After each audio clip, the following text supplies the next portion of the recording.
Good morning, everyone. Good morning, good morning, good morning, and welcome to JBDC's first Gift and Craft Biz Zone for 2021. My name is Sansia Campbell, and I will be hosting you this morning. As you would know, the JBDC Gift and Craft Biz Zone began in September last year when we launched the National Craft Policy, right? And the policy aims to streamline the craft industry by facilitating both small and significant improvements in quality, variety, value, sales, customer satisfaction, and profits in order to build brand Jamaica. Since the commencement of these webinars, we have successfully engaged with our gift and craft entrepreneurs through a series of presentations and panel discussions on topics including trends in accessory designs, protecting your creativity, using cultural influences to inspire design, and of course, we have looked at global trends that support the successful development of the industry. Now, this morning's presentation will look at the economic impact of cultural communities, and this presentation will be done by Mr. Tafari Burns. Now, I was having a pre-conversation with Mr. Burns, and I'm sure that you will find the information not only interesting, but also exciting because it just goes to show that Jamaican culture is so strong, and there are many benefits that you can reap as creatives by tapping into our culture. Just to give you a little bit of information about Mr. Burns, he is a creative industries and tourism management specialist and an author of Chronicles of the Friendzone. He has a wealth of experience leading and working collaboratively on national policies, programs, and event management initiatives to include Arts in the Park, JamRock Summer, Reggae Month in it's Kingston for February, amendments to the Noise Abatement Act, the event rating system, the national culture policy, and the economic opportunities workshops, to name a few. He holds a master's in tourism management and marketing from the UWI, and he is currently the director of cultural economics and business initiatives at the Ministry of Culture, Gender, Entertainment, and Sport. Mr. Burns is going to do a presentation for you, and then as usual we will facilitate our question and answer segment. However, I invite you to place your questions in the chat if it is that you're not going to be able to remember them when the time comes, so that we can have a robust conversation. So thank you very much again for joining us, and it's over to you, Mr. Burns. Thank you so much. Good morning, everyone. Grateful that you have taken the time to be here with us today. I'm Tafari Burns. My introduction was done, so no need to do it again. And I'm the Director of Cultural Economics and Business Initiative at the Ministry of Culture, Gender, Entertainment, and Sport, MCGES for short. And amongst my many responsibilities is the Economic Opportunities Workshop Series. I'm actually the project manager for that initiative. And the initiative broadly is to provide sensitization, business development support, grant funding where possible to cultural communities and traditional communities across Jamaica. I want to start off by saying that Jamaica is a gem. We all know that we're blessed with a beautiful country, strong and globally recognized cultural heritage, sporting legacy, food, and people. We're also blessed with a wide and diverse array of interestingly distinctive communities which are physically and culturally endowed. Each community has some story. Each community has a history, cultural heritage, legacy that could be monetized, and we could see the development of cottage industries within these communities. I'll speak to you about the work that we started in the Blue and Dranko Mountains region, and we moved over to a compound Maroons in St. Elizabeth, and we did 2 interventions in Port Royal. Now we're looking to start the 5th dispensation of the Economic Opportunity Series. So while a significant portion of our international visitors come to our shores for the sun and sea, research reveals that in increasing numbers, travelers continue to seek more meaningful experiences than the traditional offerings. There's a growing appetite for heritage. There's a growing appetite for cultural experiences and interaction with citizens, evident in the growth of voluntary tourism that we see where people come down, medical missions, church missions come to interact and directly work with communities across Jamaica. Many visitors, especially the European and the Asian market, aren't swayed by the trappings or the allure of the all-inclusive concept, the enclave of the all-inclusive. And so they tend to opt for other facets of Jamaican life, to eat, to sleep, to dance with the locals and to purchase keepsakes or souvenirs to remind them of their experiences here. So if the visitors are coming to your communities, why not develop industries and enterprises to benefit from their visits and to capture some of their spend within the communities and to employ your communities and to sustainably develop cultural enterprises within your communities. It is with these internationally known principles that the ministry established the Economic Opportunities Workshop Series to facilitate the access to tools, resources, and other information to assist with the development of creative businesses in cultural and indigenous communities across Jamaica. Broadly speaking, the aim was to assist with the development of community tourism enterprise and projects, nano and small businesses, and to create sustainable cottage industries. More strategically though, the ministry wanted to provide a direct connection between the stakeholders and the ministry's agencies and divisions who can assist with venture development and the dissemination of information. We were also interested in sensitizing residents on the potential economic opportunities that can be derived from the diverse natural and cultural assets within the immediate communities. We also wanted though, because it takes cash to care, so we wanted to provide information and funding both directly from the coffers of the Ministry of Culture, Gender, Entertainment and Sport, or through reciprocal bilateral agreements or through non-government agencies, both locally and internationally. And we realized that many small communities had projects which were at advanced stages, and the only missing element or link was grant funding. So we wanted to provide a link between that gap and to link the residents and the small businesses with enterprises that could provide funding or to seed their enterprises. So where it all started, as you can see on the screen, it was called the Blue and Drunker Mountains Community Economic Opportunities Initiative. It's quite a mouthful. It was a mouthful at the time. And we're looking at connecting the creative dots, as I mentioned before, connecting those who had the information and resources with those who require the information and the resources.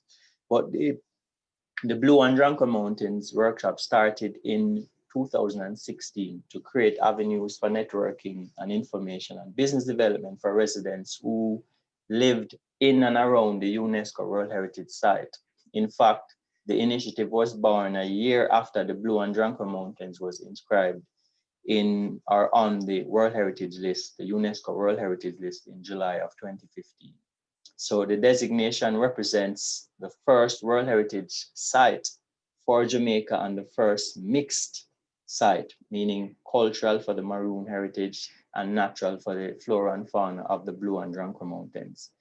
And it was one of 32 mixed sites in the world. So if you scan all of the mountains and all of the cultures of the world, the Blue and Drunker Mountain was unique. It was one of 32. Now they have 39 mixed sites across the world, and the Blue and Drunker Mountain can be mentioned or can stand toe to toe with iconic places like the Great Wall of China, the Pyramid in Egypt, the Taj Mahal in India, the Acropolis in Athens, the Great Barrier Reef of Australia, the Pitons of St. Lucia, just to name a few. So wherever you see that World Heritage List, our own Blue and Drunker Mountain stands toe to toe.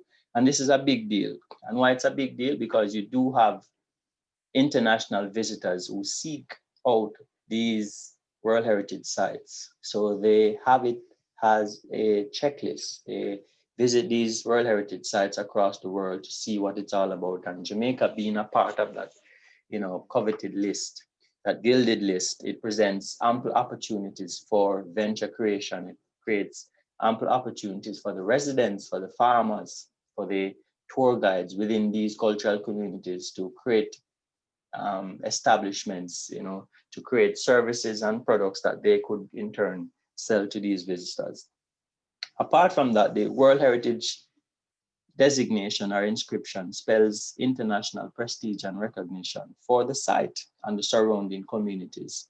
In fact, the designation also places the receiving country in a favorable standing to benefit from collaboration with other countries. And you'll see, for example, city twinnings, where countries with World Heritage status across the world has been twinned. Kingston, I believe, has been twinned with World Heritage music sites, because Kingston is also a creative city of music, and there are other countries across the world with creative cities of music that has twinned with Jamaica. So this inscription also presents opportunity for twinning.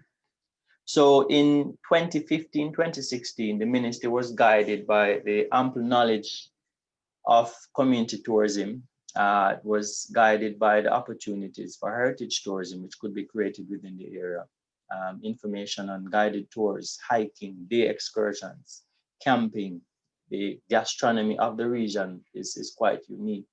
If you look at some of the offerings, the food offerings that the Maroons offer, cocoon and so forth, that they consume, it's quite unique, and it's unique only to that particular area. So we believe that those goods and services, paired with craft and souvenirs and other income generating possibilities, could be an exploitable opportunity. It could be something that could spell great economic opportunities for the residents. And still, the inscription presents additional opportunities for excursions and new venture creations and so forth.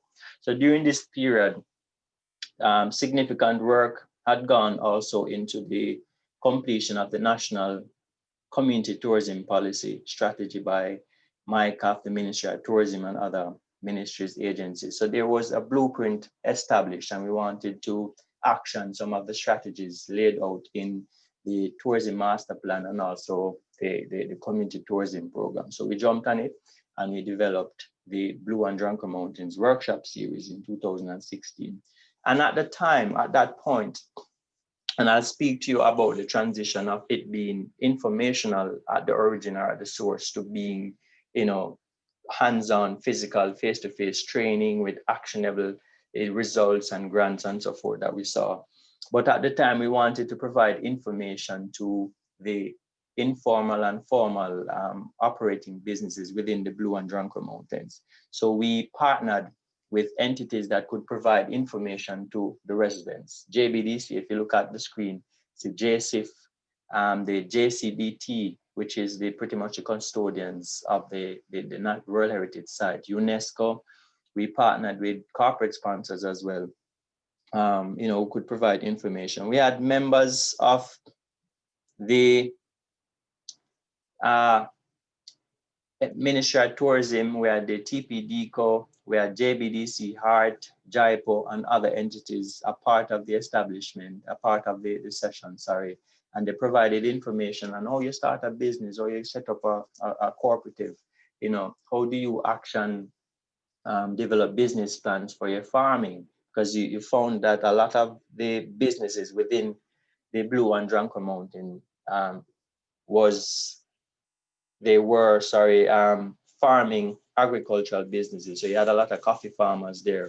We also saw a lot of tours, and we had a lot of tour guides who took people up into the Blue Mountains. We had a few attractions within that site, craft producers, honey producers, wine producers, and so forth. So the first session was to provide information on how do you get established? How do I get a piece of the pie?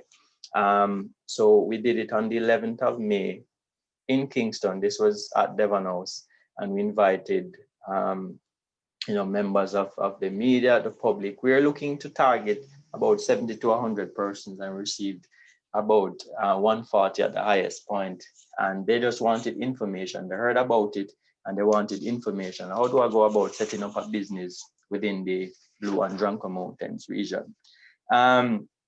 So the event, we received a lot of support from the Maroon communities. As you know, the Blue and Dranko Mountains spans about 3 parishes in Jamaica, from St. Thomas, Portland, and Peace are parts of St. Andrew. So we received a lot of support from the Maroons.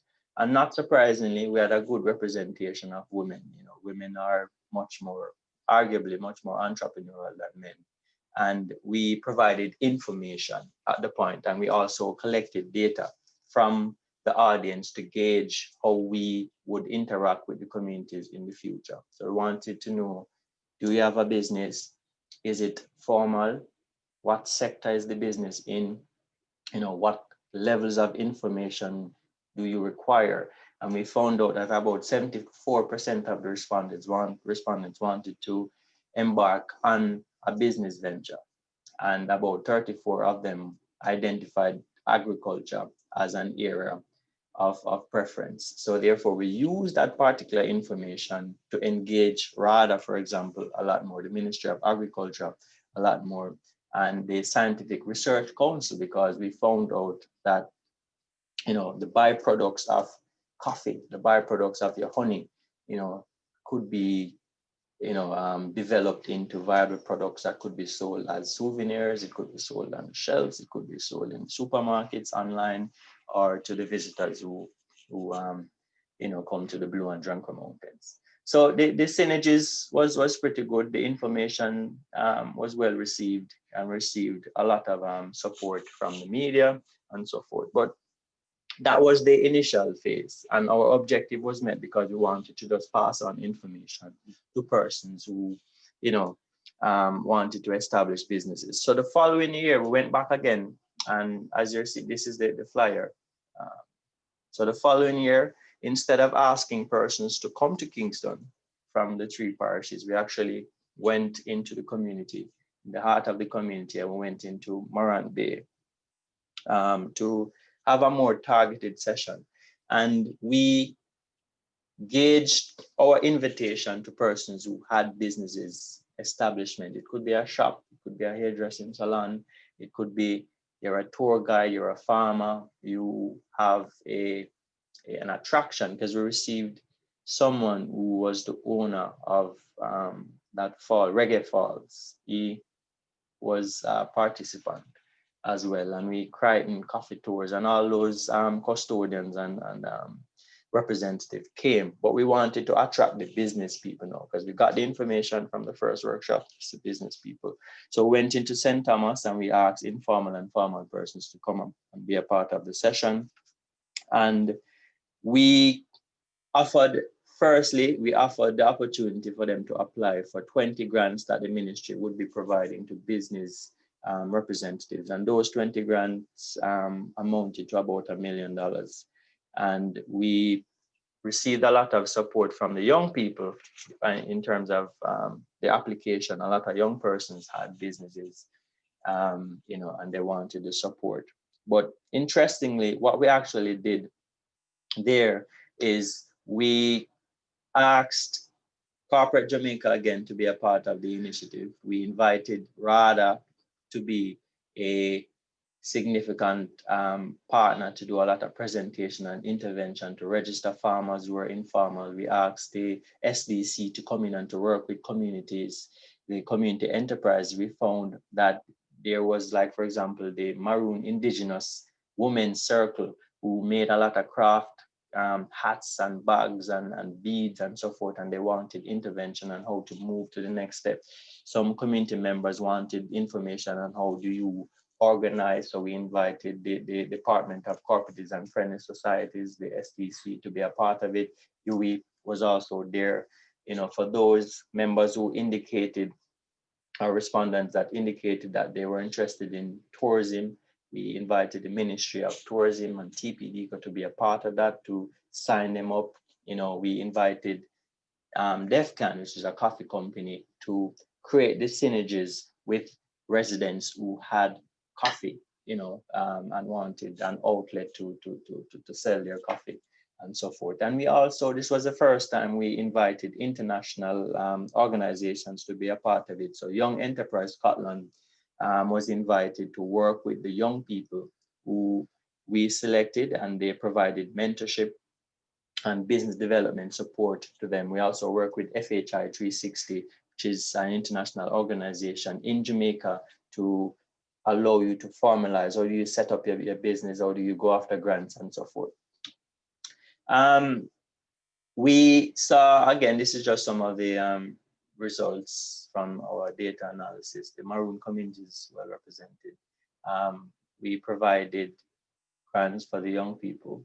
Yeah, others apply for the grants as well, but we had an emphasis. We wanted to attract or to target young people. The event had a good representation of women this time. Again, the numbers changed a little bit. We had, before it was at 60-40, we had 53% of women attended, still beating out the men. And some of the exhibitors included members who had businesses, agricultural businesses, tour guide business. As you see in the picture, the minister is seated with persons who make jams and jellies, honeys, and honey wine and fruit wine. And they wanted information on how they get to the next step. So those persons spoke with the Jane Foundation, they spoke with the financial institutions that we invited in terms of accessing small business loans. And they spoke to JBDC in terms of labeling, bookkeeping, and moving to the next level. Our objectives were met. The stakeholder consultations worked well. We provided sponsorship. There was a business to business session. Now, let me tell you about the grants. What we did at that initial stage, we wanted to channel the representatives, into a more targeted cohort, a more targeted group of members. So we selected 20 persons, and we engaged the JBDC to provide business development training for those 20 persons. They were monitored over a 2-month period, and they got information on basic money matters. They got information on how you budget, proper bookkeeping, financial literacy, and so forth. We didn't really want to just give them the money and move on to the next workshop series. But we learned a few lessons then, and we took it over into the next workshop series. As you can see in the picture, this was us, with the check presenting to the representatives. There were some of them young people. So we received from 19 to 74 received grants. So we went into the hills of a compound. We didn't want to just assume that the Maroons wanted what they wanted. We learned that different communities required different levels of information and intervention. So we engaged the services of the JBDC again to conduct a needs assessment before we actually ventured into the Maroon community. And that needs assessment that was conducted by the JBDC brought to light information that we knew. The residents of a compound identified in that needs assessment that they needed road, they needed water, they needed infrastructural development, schools, and so forth, which was at the point much bigger. It was a much bigger ticket item than my little budget at the time could take care of. In fact, those needs were for the member of parliament and parish council and not for us. But more importantly, we received information that the residents wanted training, they wanted contact with the ministries and agencies and divisions who often wouldn't venture up into the hills of St. Elizabeth. They wanted information on grant funding. They wanted information on how to formalize their tour guide services, because the Maroon community provide a tour. As you can see in the bottom right, they have a museum and they provide guided tours to persons and schools who venture into the community. So they wanted to know, how do you formalize, how do you structure, and so forth. So we were armed with that information. So we again partnered with the Scientific Research Council. They partnered with the Tourism Development Company, the JBDC, Social Development Commission, RADA, Hartrust NTA at the time, NCTVET, and many others. As you can look at the bottom of the flyer, you can see some of the partners. JCBC, because they have a Maroon Festival and they wanted information and event management and so forth. So the partners that you see down at the bottom, they were strategically and intentionally targeted because of the information I received from that needs assessment. Now, one of the key learning points that we got from the workshop in St. Thomas, the Blue and Drunker Mountain, was it's often not wise to just hand over monetary grants, cash grants into the hands of persons like that. Sometimes you may find that the funds aren't used for the purposes that the grants were given. And we learned a key lesson when we did our follow-ups and our checks, and we decided to change course. And for this workshop in a compound, we signed a memorandum of understanding with Hardware and Lumber Limited to disperse grant funding to the communities. So what this meant, it meant that Hardware and Lumber, who has, they cover the length and breadth of Jamaica as it relates to H&L Agro, with seeds and fertilizers. They also have Rapid True Value that has, physical products that a business person would want. And they had the machinery that we required, ministry's policy and legislation. They had the machinery that we required to disseminate the grant. So we signed the MOU with Hardware and Lumber. We paid Hardware and Lumber $1.25 million. That was the disbursement at the time. And the small business, farmers, shopkeepers, tour guides, and what have you, established businesses applied to the ministry, and those successful applicants received a gift card with the amounts of that grant already charged on the card. So they simply went to any Hardware and Lumber store convenient to them, and they would use that gift card to receive the tools of trade or the products and services that they identified on the application form that they would use within their individual businesses.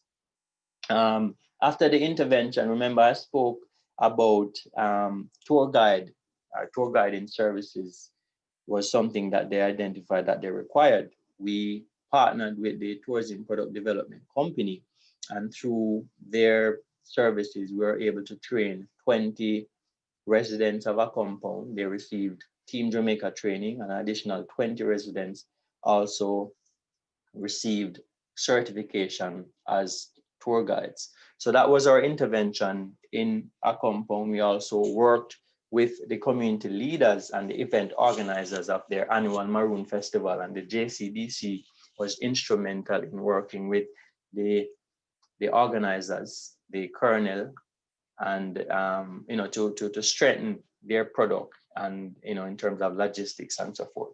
Now we went over to Port Royal. Remember, the initiative targets cultural and traditional communities, and we went over to Port Royal. We had our preliminary meetings with the residents of Port Royal, and we were also guided by the development plans and announcement of the government of Jamaica. As you now know, Port Royal has the newest cruise shipping pier in Jamaica. At the time, it was something that was being, that was communicated. It was announced in the media that something big is coming, and Port Royal, possibly, successive administrations were talking about developing Port Royal as the next cruise shipping destination for the country. But for some reason, in 2018, it seemed as if it was about to happen. And we were invited to meetings by the UDC and the Port Authority. And we saw where it seemed as if it's about to happen. So we went over to the community and we asked the community, listen, what is it that you want? And the usual road and housing and stuff came about. But as you know, we're the Ministry of Culture, Gender, Entertainment, and Sport. We can only provide, so much and no more. And we said, okay, listen, the visitors are coming, the cruise ships are coming, we can assist you in that. We would like to work with you to develop enterprises to work on your particular skills. And we have the JBDC as our partner, and we'd love to hear from you and also to work with you in getting businesses established in Port Royal. And they were very receptive. So in 2019, the ministry and the JBDC developed the program, and they signed the memorandum of understanding to provide a framework for both entities to collaborate in providing economic opportunities for residents of Port Royal through a product and business development program, which was the third dispensation of the Economic Opportunity Series. So under this dispensation, we had two Nigerians, Alo and Pendor, who were experts in design, textile, and fashion. They trained a group of approximately 30 persons, mainly youth from Port Royal, over a 4-month period. If you followed the presentation, you realize that we moved from the workshop series being informational sensitization into hands-on physical training. The next thing that changed was our level of intervention, how much time we spend within the community. So the workshop series moved from a 1-day, 2-day exercise into a 3-4 month intervention, because obviously we cannot teach a new skill, a new technique, in a 1-day session. So this was something that was clear. And we worked with the residents, 30 persons of Port Royal, at Port Royal. If you look at the pictures on the screen, you'll see the building behind where the batik and the chasing and requisite pieces are displayed. It's the old Naval Hospital in Port Royal. That was primarily the area of training. So we went into the community. It was a lot easier to go to the community because you live there. You could just simply put on your shoes and come across to the trainings. And we were there about 2 to 3 days per week. So the residents from the community have been trained in 3 particular techniques. These include batik, which is textile design and printing, so cloth and clothing and so forth. And you'll see a couple of images, of the products that were developed. They also received training in chasing and repose, which is metal forming and design. As you can see, the gentleman to the left of the screen is actually stamping designs into the metal. He's actually raising the metal to create designs, and you'll see some of the products. And residents also receive training in beading and jewelry making to create products which reflect the history and heritage and the essence of Port Royal. So in addition, participants receive training in costing, they receive training in pricing products, branding, packaging, and other business-related skills necessary to operate industries and to create sustainable business. So these are some of the pieces, just a few. There were a lot of pieces that were developed by the residents. As you can see, one of the images depicts the Captain Morgan and his treasure chest. There's a ship, Giddy House is also represented. And these are some of the items or the articles of clothing that were created by the residents. The designs were stamped into, so the cloth, they had a blank cloth, and the designs and the patterns were created by the residents. If you look closely, you will see that it represents something from the community, because the participants were asked to walk the community and to be inspired by what they see. So they saw anchors, they saw, chests, the Giddy House, the pirate, legacy is there, as you can see in the skirt or the frock. I don't know if that's what we call it. There's element of the wind because of the ocean and so forth. Um, you know, the African connection and so forth. So in December 2019, I speak about the collaboration, the later collaboration. Let me just conclude stage one. So what we actually did is that the residents of Port Royal received certification after completing the various trainings or sessions. The JBDC came over. We had a big thing. They came over. They curated. They displayed the products and services developed by the residents, and in addition, they received grants, not monetary grants again. They received physical equipment grants that they could use to create items to sell, items that could be displayed, items that could, assist in the creation of a cottage industry. It was given to the community leaders.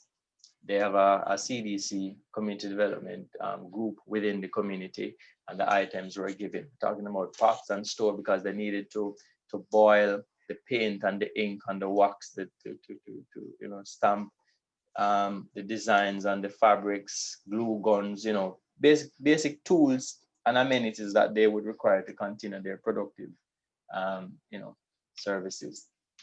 Now we actually moved over in December 2019. The ministry, in collaboration with JBDC again, decided to work with Port Royal again because we said, no man, Port Royal has tremendous potential. Cruise ships are coming. It can't just be gifts and services. People love food. People travel for food. So we decided to work with another group in Port Royal, with an emphasis on culinary arts, food production, and just everything in terms of gastronomy. And practical sessions were facilitated at the JBDC Incubator and Resource Center. Normally, we would be in the community, but we needed a full-scale production kitchen with the equipments and services. And as you can see from the picture, these are some of the residents who are participating in the training. They're peeling vegetables, but they're learning knife skills.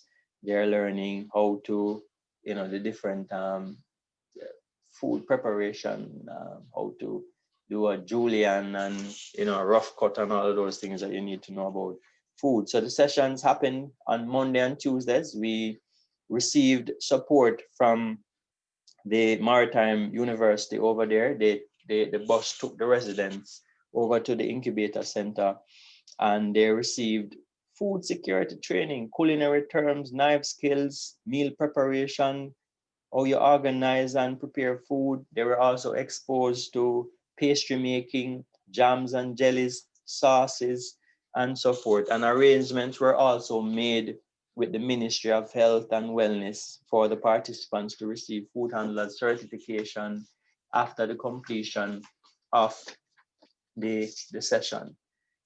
These are just some highlights of food. As you know, Port Royal is known for its fish, its seafood, and they were exposed to different methods. Jamaica will just put the big spratter, what do you call that fish there? Parrot fish on the plate with two bami a festival. They learn how to present it in such a way that it's, it appeals and it jumps to the eye. These are some of the residents making what I believe is caramel pudding or some upside down thing. So they were very happy about it. And interestingly, what we did also was that the JBDC and the ministry approached JIPO to register a Port Royal mark in about 20 something classes.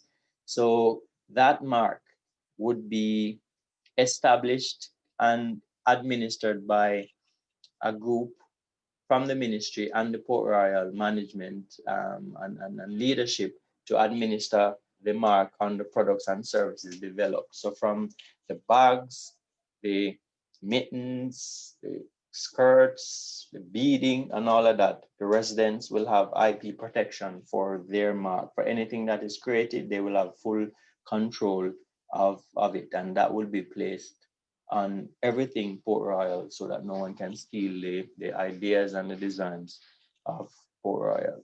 So it will go on the gifts and so forth.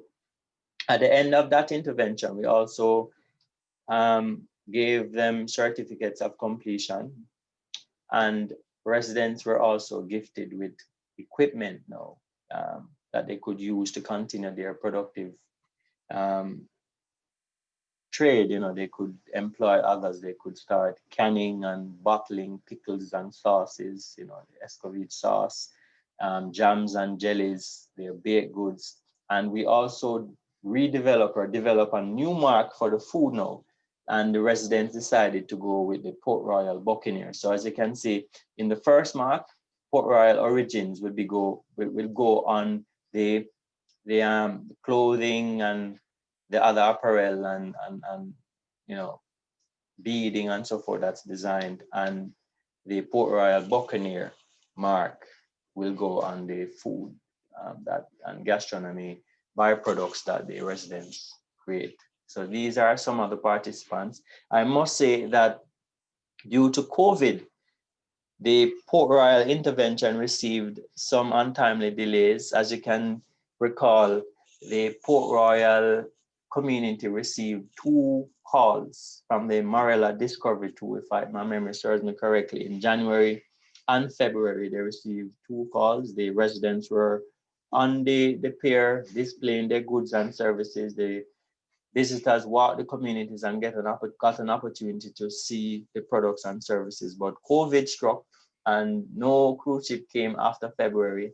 And it also affected our second intervention, which was the gastronomy and culinary training. And instead of completing that training in July, we ended up ending the training in October. And instead of the face-to-face, we actually had a virtual handover, a virtual exercise. So these are the few participants that we were able to host. Everyone respected the COVID principles and policies, and the audience viewed the exercise virtually. Now, the next intervention from the ministry is with the Rastafarian community, and we've already done the preparatory or the preliminary work with the Ethiopian Orthodox Church, and that's in Kingston. And I've received the proposal from the JBDC to work with the community and the church in terms of developing products and baked goods.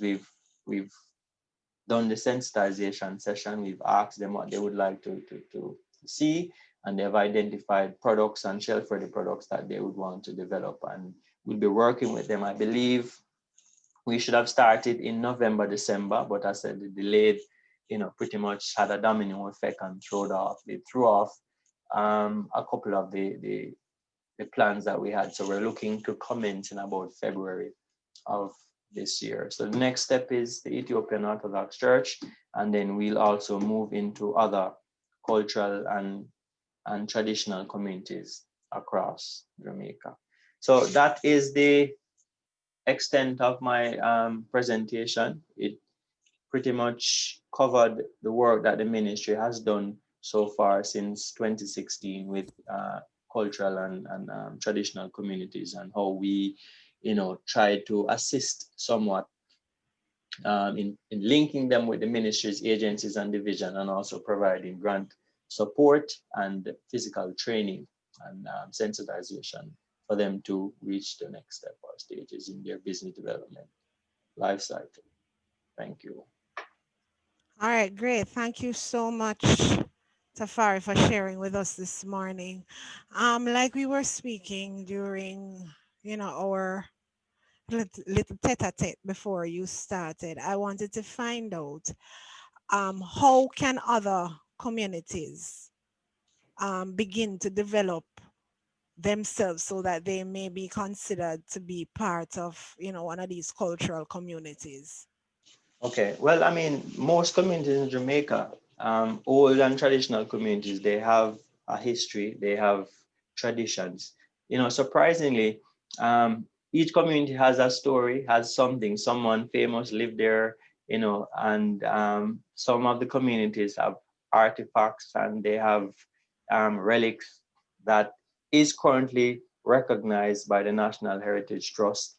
So they could either organize themselves and have those elements within the community registered. If not, they could organize and develop an inventory of some of the assets within the communities, and they could reach out to the Ministry of Culture, Gender, Entertainment, and Sport. I'd have to go back to the beginning of the slide to give you my email address. You could reach out to us with a proposal, say, hey, we have this group, this amount of persons, our community is known for this and that, and we'd love to work with the ministry in developing something or providing some form of training. As you know, the ministry has to work also with partners to deliver on those expectations that you have. One of our main partners and long-standing partner is the JBDC, who does the business. So the JBDC does the heavy lifting for us. They do the business development trainings, the sensitization, but there are other partners that we would work with as the needs arise. Okay. All right. That's the Beverly Gordon have her hand up. So Beverly, I'm gonna unmute you and you go ahead with your question. Okay, good morning, everybody. Good Morning. morning. I know this presentation was about the economic impact of cultural communities. However, my question is there anything that's geared towards individuals? Oh, that's an excellent question. Community is a collection of individuals. That's the first thing I would say. But right now, the economic opportunities workshop session or series is geared at activating and empowering individual communities. Now, the ministry, it depends, it depends on what particular need you have. You could perhaps let me know, suppose you're, for example, looking to we had a lady who had a book about the Taínos, and she wanted the ministry's assistance on that. There are certain interventions that the ministry could assist with. The certain it depends on your particular need, but the workshop series is geared towards cultural and traditional communities. All right. So I'm a little bit more interested in how these communities will organize themselves. They have some communities that you just know that there is something about them. For example, Trenchtown, where Bob Marley come from.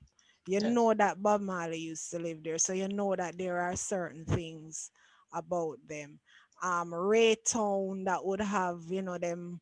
I think that they're very much into culture in terms of the music and having A lot of lot of musicians live there. right, lot of Yes. Yeah. musicians live there, so a lot of music came out of Raytown. So those communities are established for that. But there are some communities that really don't have anything really too cultural about them. Mhm. How I'm still at a, because it's not everybody gonna have this one or two persons in the community that is willing to say, okay, Mhm. let's come together and organize and see how best we can tap into any resources that are available. So how would communities know that they can get this done? If you understand what I'm Yeah, trying I to understand what I mean. Not all communities have any intrinsic cultural or a lot or significant cultural value, cultural heritage and value. right, Newer communities, for example, just established may not have anything unique about it.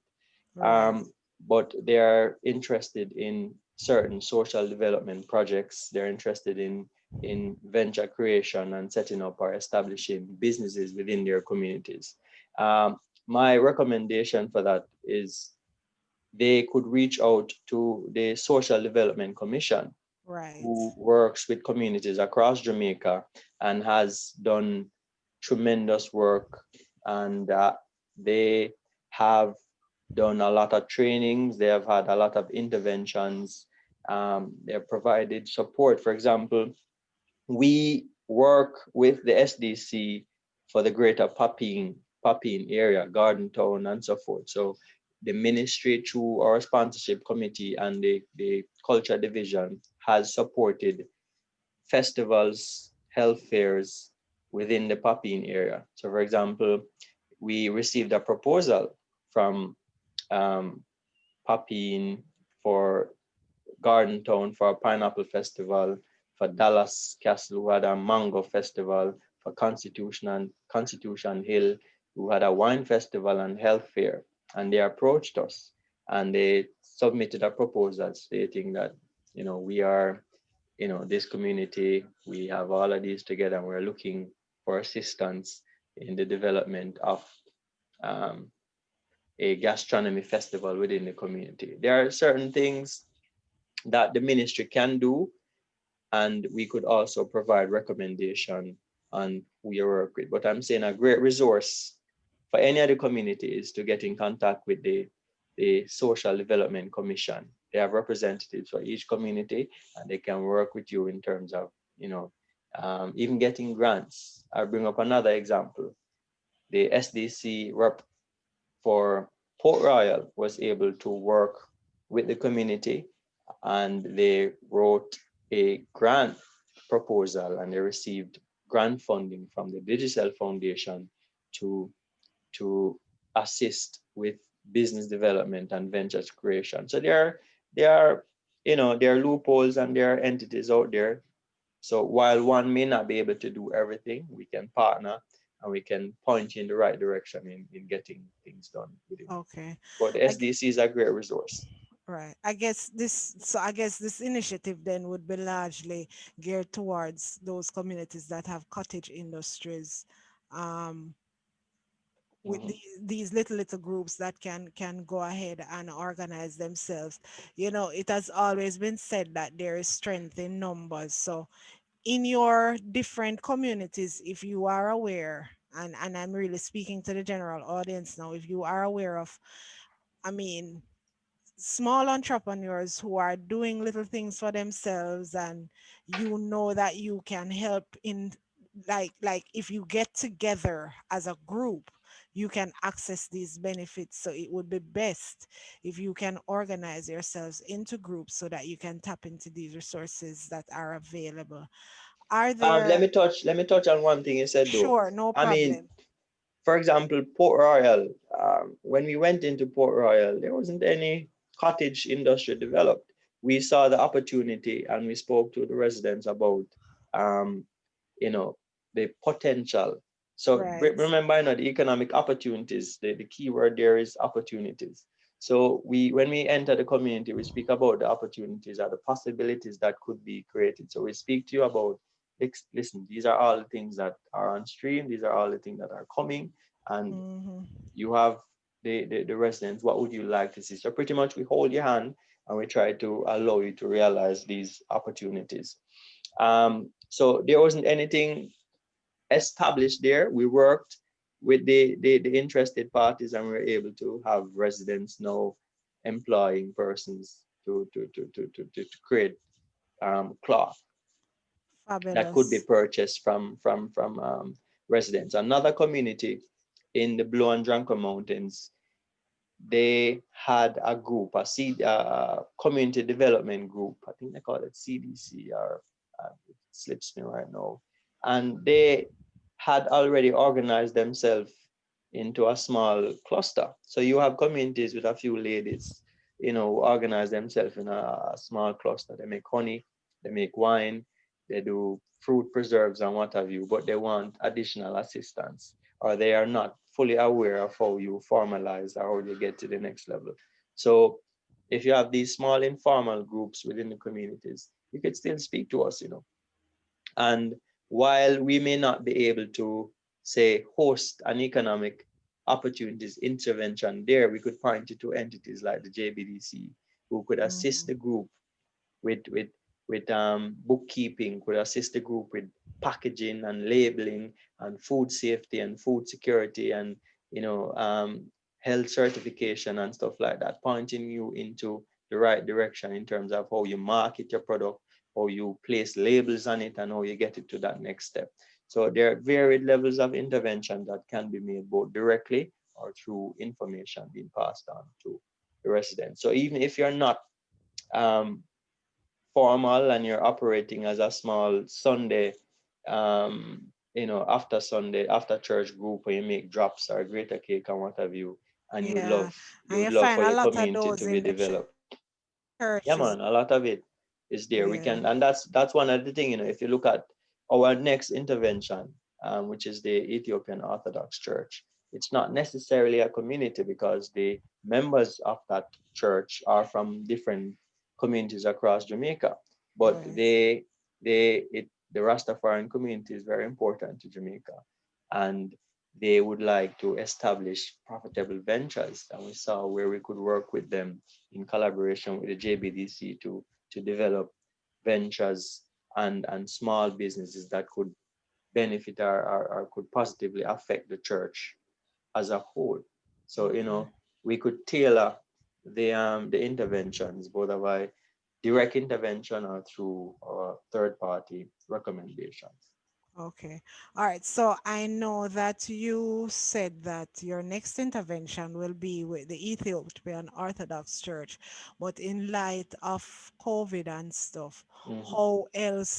what else would the ministry be doing in terms of intervention with the Economic Opportunities Workshop? Is it something that you're moving to go virtual with? Well, COVID has taught us a lot of lessons, and you had to learn quickly. It affected and caused a lot of delays, but we learned that the face-to-face interventions, they can't be as before, where we would, for example, have 30 persons within a small space. Before COVID, we could. No, we have to be mindful of that. So that has Right. affected perhaps even the timeline of the intervention, where instead of having 30 persons for one day session for the next 3 to 4 months, we now have to stagger the sessions and have a 5 or a 10 per session, and Right. use 2 or 3 days. And where possible, we have virtual sessions to provide information. Where the physical sessions, we have to abide by the COVID protocol. So if we're in, for example, if we're in the kitchen at the JBDC Resource or Incubator Center, if we're doing craft and it's a hands-on demonstration or any other venture, we have to be mindful of it, and we have to be mindful of how many persons and spacing consideration, and provide a budget line for sanitary conveniences and hand Yeah. washing and all of Yeah. those things. So it has taught us a lot, and it has also added a few budget lines in terms of how we plan to fund these interventions going forward. Yeah.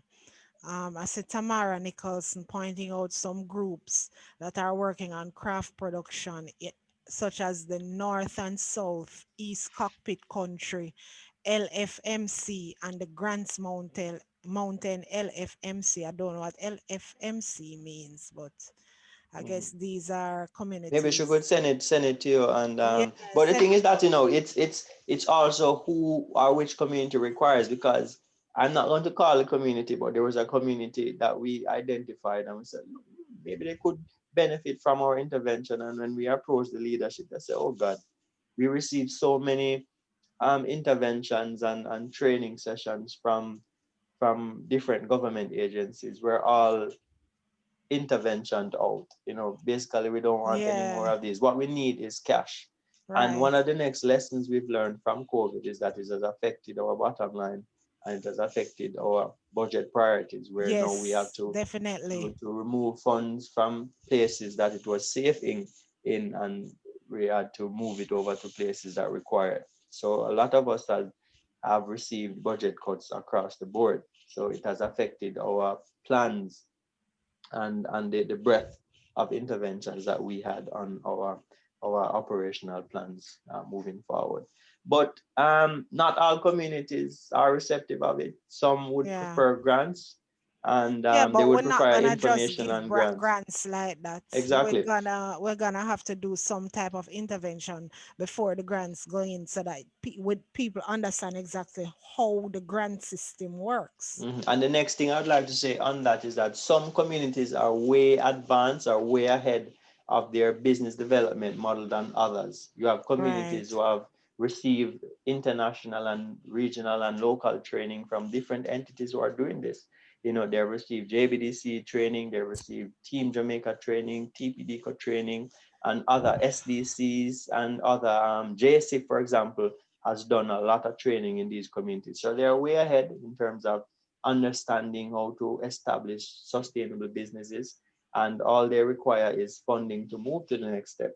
So there is a space for a funding discussion where a lot of the local sources for funding have dried up. Most persons are going to the Chase Fund, the Sandals Foundation, Digicel Foundation, JN Foundation had the SEBI for social enterprise in communities and so forth. A lot of those funding sources are pulling back because they have budget constraints as well. But there are also international funding opportunities and sources that if you research it, some entities are more open to having discussions with cultural communities. Some are more open to having discussions with communities who present projects for youth, for at-risk persons, for adolescents, for abused persons, So it's a matter of researching these funding opportunities and presenting proper proposals, because a lot of the time it's not that you don't have the need and the need is not seen and genuine. It's the ability of the community to communicate their desire, their need in a proper proposal that meets the criteria, the selection criteria of those international entities. And sometimes when the proposal is written, there's no accountability framework within that proposal. So if I give you 10,000 US dollars to do what you said, you need to build a bathroom, or you need to build a soccer field, a football field in your community. Who is going to receive the fund? Do you have a proper TRN, NIS set up? Do you have a bank account? Who's the custodian of the bank account? How will the funds be distributed? So sometimes these things aren't written in the proposals, and you find communities that require and need the assistance, they fall off. So there's an opportunity as well for that type of knowledge to be passed on from the entities who are the retainers of these knowledge to the communities who require them, so that they could approach international funding agency and receive. Because there's money out there. It's just a matter of Accessing. communicating it and accessing it Yeah. effectively. All right. So just for our knowledge, LFMC is Local Forest Management Committee. And I know that Tamara is asking how she can get the JBDC to work with groups within the forest dependent communities. I would suggest that you send us an email, Tamara. You can send it to info@jbdc.net and outline exactly what you mean when you say you want us to work with you, so that we understand exactly what you're asking us for, and then we can determine um, where to go from there. Audrey Brown, I see your hand is up. I'm gonna unmute you and you go ahead with your question. Go ahead, Audrey. Thank you so much. Good morning, all. Morning. I must congratulate the initiative for the cultural community support. My question, though, is I looked at the topic and was really excited, but I didn't see the cultural community part of it.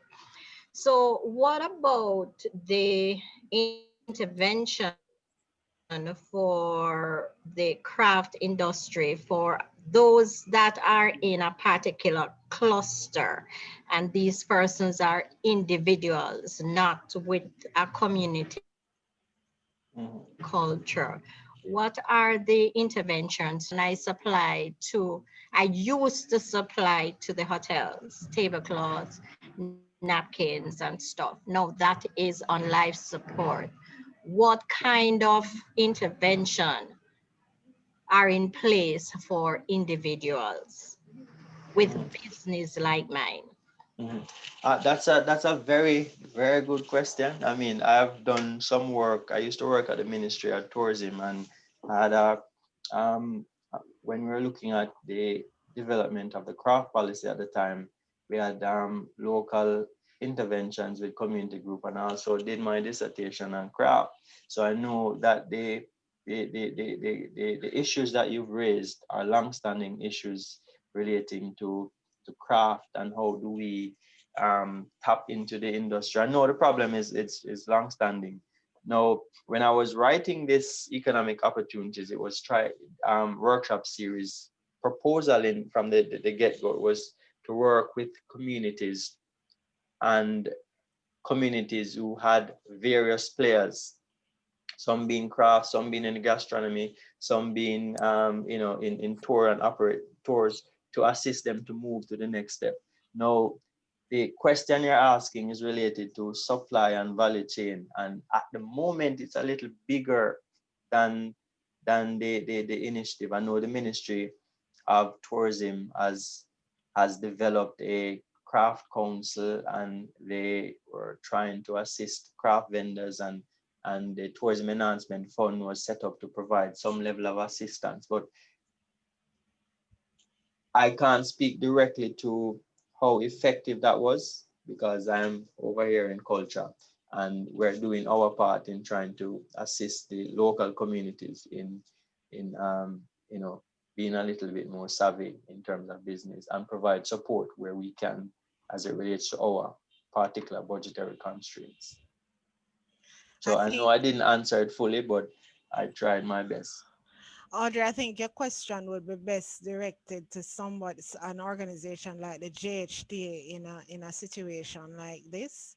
Um, because there are lots of questions that will arise now as it relates to the service providers, in Mhm. particular, who used to supply the hotels, and now that tourism is on it seems like an undetermined hiatus. It's going to be difficult for them to reintegrate. It's not so easy for them to pivot, like what we've been telling what everybody else. It's not so easy for them to pivot, especially in light of the fact that events are also on a hold. So a question like that, I think, would be best directed to either JHTA or the Ministry of Tourism to see what plans they have up their sleeve to support service providers in the tourism industry. You know, the challenges are there all around for everyone to see, you know, and when we can identify resource persons who can address different situations for our client group, we definitely will.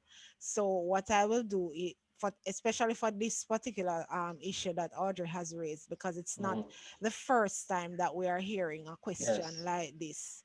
You know, we can look within our organization, have discussions, and then determine how best we can assist in terms of identifying resource persons to address. But that's the best that we can do at this particular juncture where that is concerned.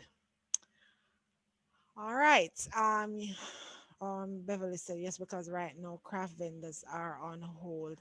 All right. So if there are no further questions or comments, I want to thank you so much, Tafari, for taking time out of your schedule to share with us this morning on the economic impact of cultural communities. It was certainly interesting information, and it reminded us that we are stronger together than we are as individuals. So if there are any communities out there that have these small cottage industries that can join together to tap into the economic opportunities program from the Ministry of Culture, now is a great time to do so. And Mr. Burns gave you his email address. It's right there on the screen, so you can go ahead and take that down. Thank you once again for having joined us in the JBDC Gift and Craft Biz Zone this morning. And we look forward to having you again next week, Thursday morning at 10. As a reminder, our JBDC offices remain open um, I would suggest though that you send us an email or give us a call before you pop into the office so that you have an appointment coming in and we can maintain the COVID protocols. Send your emails to info@jbdc.net and it will be directed to the relevant person, or you can contact us via phone at 876-928-5161 and it goes up to 5, and of course we will direct you to the relevant person. Thank you once again for joining us and we look forward to having you again next week. Thank you. Take care, everyone. Bye.